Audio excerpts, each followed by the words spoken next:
Good morning plus in class. हम आज आपका चैप्टर 7 इक्विलिब्रियम स्टार्ट करने जा रहे हैं।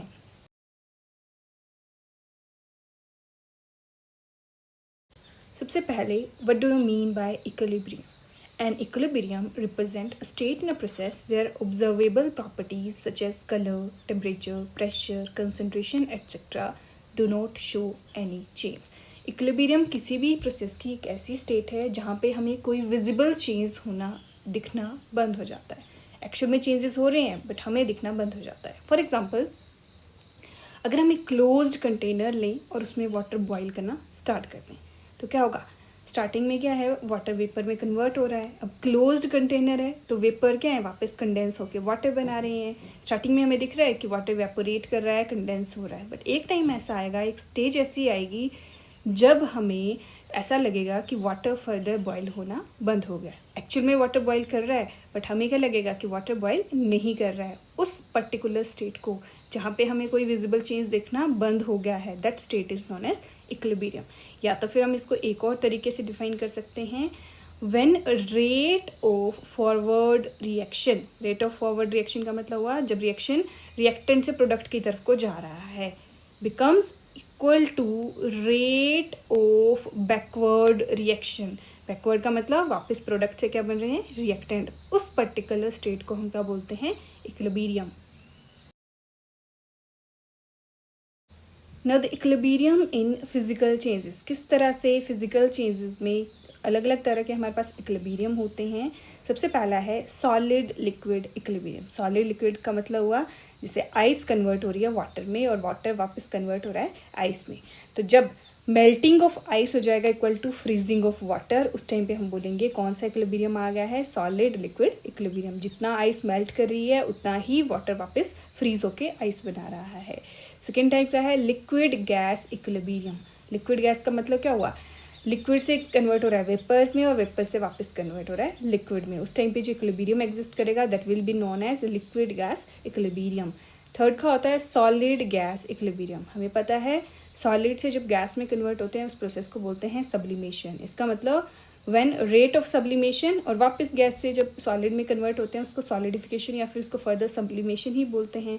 जब रेट ऑफ सब्लिमेशन दोनों डायरेक्शन में इक्वल हो जाता है, यानी जितना सॉलिड गैस में कन्वर्ट कर रहा है उतना ही गैस फर्दर सॉलिड में कन्वर्ट कर रहा है, उस पर्टिकुलर स्टेट को हम बोलते हैं सॉलिड गैस इक्विलिब्रियम।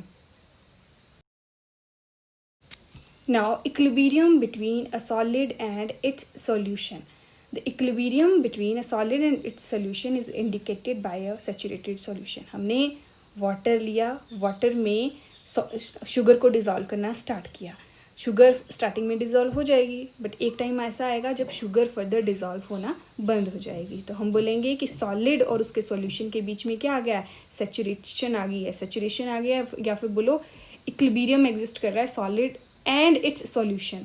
मतलब जो हमने वाटर में वो डिज़ोल्व किया है वो सॉल्यूशन बन गया है, तो सॉल्यूशन और उस पर्टिकुलर सॉलिड के बीच में क्या हो गया है, इक्विलिब्रियम हो गया है। यानी जितनी शुगर हम डिज़ोल्व कर रहे हैं उतनी ही शुगर वापस रिक्रिस्टलाइज होकर शुगर सॉलिड में कन्वर्ट हो जा रही है। Now the maximum amount of solute in grams which dissolves in 100 gram of solvent at a given temperature to form the saturated solution is known as solubility। और जो saturated solution बनेगा वो depend करेगा उसकी solubility पे। solubility क्या होती है, कितना अमाउंट हमने solute का in grams डिजॉल्व किया है 100 ग्राम solvent में। Next is equilibrium between a gas and its solution in a liquid। Gas और लिक्विड के बीच में इक्विलिब्रियम कब एग्जिस्ट करता है? अब जो सॉलिबिलिटी होती है किसी भी गैस की किसी भी लिक्विड में, उसको हम हेनरीज लॉ से गवर्न करते हैं। हेनरीज लॉ क्या बोलता है, the mass of a gas that dissolve in a given mass of a solvent at any temperature is proportional to pressure of gas above the surface of solvent. कितना mass gas का dissolve हुआ है वो depend करेगा कि हमने कितना pressure जो है उस पर्टिकुलर सॉल्वेंट के सरफेस के ऊपर लगाया है। जितना ज़्यादा प्रेशर होगा उतनी ही ज़्यादा होगी solubility of gas. For example जैसे कार्बन डाइऑक्साइड गैस जो है कार्बोनेटेड ड्रिंक्स में डिज़ोल्व होती है, तो जितना ज़्यादा प्रेशर अप्लाई करेंगे उतनी ही ज़्यादा कार्बन डाइऑक्साइड गैस डिज़ोल्व होगी in the solution.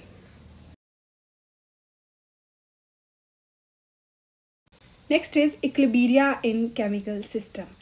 Equilibrium can be obtained only in a reversible reaction but not in a irreversible reaction.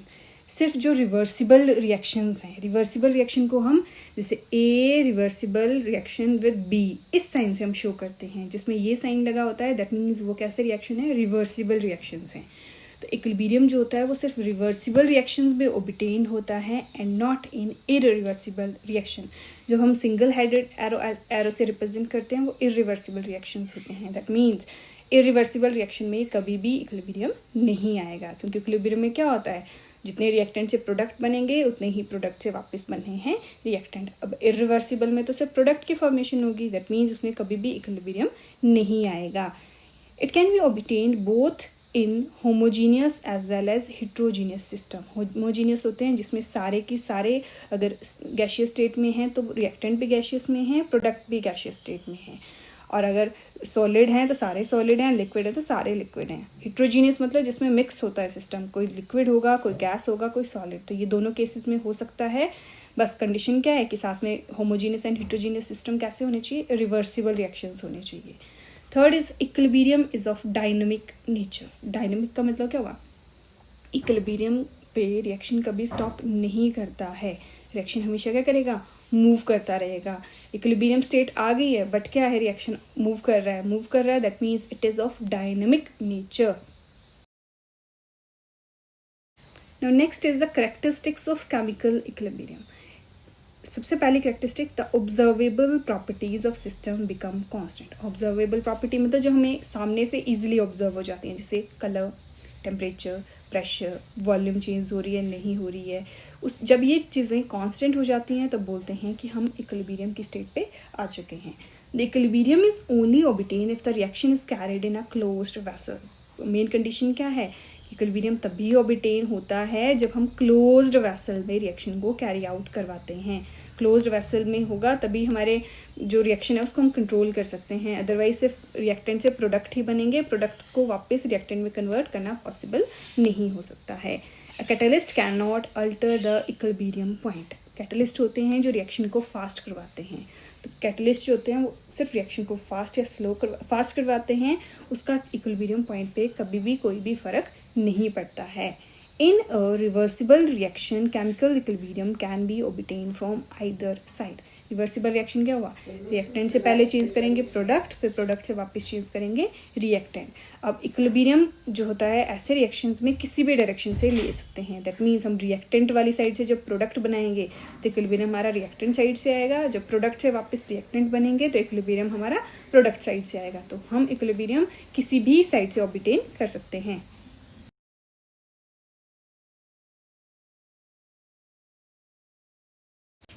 Next is law of mass action. The law was given by Goldberg and Borge in 1864 to correlate the rate of chemical reaction and concentration of reacting species.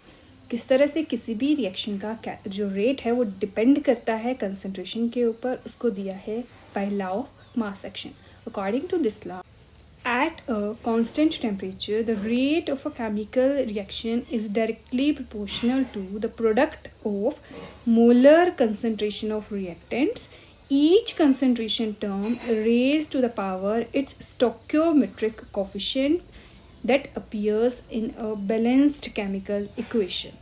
बोला किसी भी reaction का rate depend करेगा molar concentration of reactant के ऊपर, और हर एक reactant की पावर होगी उसका स्टोइकोमेट्रिक कोफिशिएंट. फॉर एग्जांपल, जैसे रिएक्शन है A plus B changing into products, तो रेट होगा directly proportional to product of molar concentration of reactant. Reactant है हमारे ए एंड बी, तो मोलर कंसंट्रेशन को इस तरह से हम स्क्वायर ब्रैकेट में लिखते हैं, molar concentration of A multiply by molar concentration of B raise to power their stoichiometric coefficient. Stoichiometric coefficient ये small A and small B represent करते हैं, यानी कितने नंबर ऑफ मोल्स दोनों के रिएक्ट कर रही हैं. तो A raise to power A, B raise to power B. Proportionality का साइन हटा, वहाँ कांस्टेंट लगा, which is further equal to K A raise to power A, B raise to power B. This K is known as rate constant. Now next is law of chemical equilibrium. जो law of mass action होता है वो सिर्फ एक single step reaction के लिए applicable होता है। और जो लॉ ऑफ केमिकल इक्विलिब्रियम है वो दोनों रिएक्शंस को इंक्लूड करता है, फॉरवर्ड रिएक्शन को भी और बैकवर्ड रिएक्शन को भी। For example, let us consider a reaction AA plus BB changing into CC plus DD।